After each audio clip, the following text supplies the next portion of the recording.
All right, music fans, welcome back. It is Dave, the Real Music Observer, observing real music in real time for real people just like you and just like me. If you've been following me, you know that Dennis DeYoung has a brand new album in the works, has not yet been completed, but yours truly doing a little research over on Jim Peterik's page. Jim is the guy who's producing this album and probably co-writing a few songs. Jim says that these songs are so good that Dennis is bringing to the table that all he has to do is arrange and possibly put down some guitar parts here or there.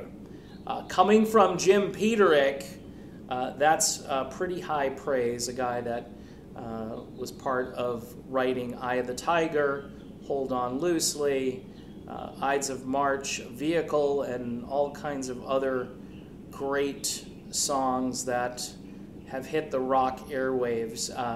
Back in the 80s, typically Jim Peterik was co-writing with someone, and if he was, the tune was likely going to be heard on the radio. The guy has a certain knack for this stuff. He's a great producer, a great arranger, and by the way, a pretty decent vocalist himself, but what I like about Jim is he finds some of the great singers. He's currently working with a guy by the name of Toby Hitchcock in his band Pride of Lions, and Toby gets a holy crap Batman. All right, so a little plug here for Pride of Lions. New music alert for those folks who want to tune me out at this point because I'm about to talk new music. Of course, Pride of Lions have been around for years now.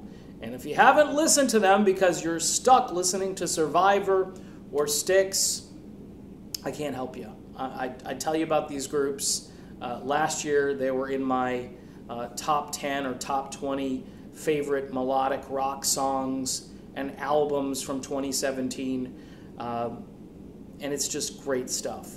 If you like Styx, if you like Survivor, check out Pride of Lions. But needless to say, Dennis DeYoung himself was doing a podcast with someone else and alluded to the fact that they have 10, 11, 12 songs written, and he was kind of reluctant to do this, but Jim said, hey, get off your butt and get moving, buddy. You're just too good to sit on the sidelines. And Dennis eventually, and then reluctantly agreed after I guess he got a few phone calls from the dude who runs Frontiers, Serafino, whatever the guy's name is. I hear so much about this guy.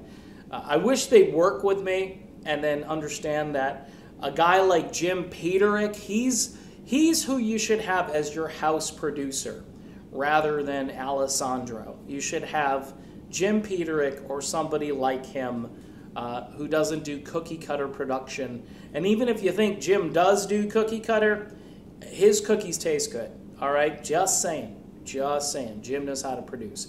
So that's another little editorial that I managed to squeeze in there. But I'm psyched because maybe, just maybe, the Dennis DeYoung solo album will completely obliterate the Styx album that came out last year, which I happen to like.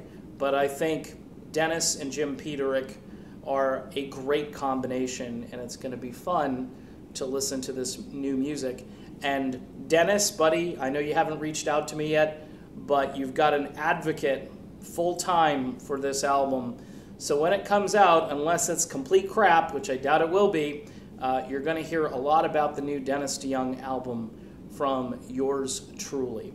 So that's it. That's my video. I'm done. Hopefully I'm not too pretentious today, and I'll be back with more real music in real time for real people, just like you right there. Just like me here. We'll do it again real soon, and we'll talk to you then.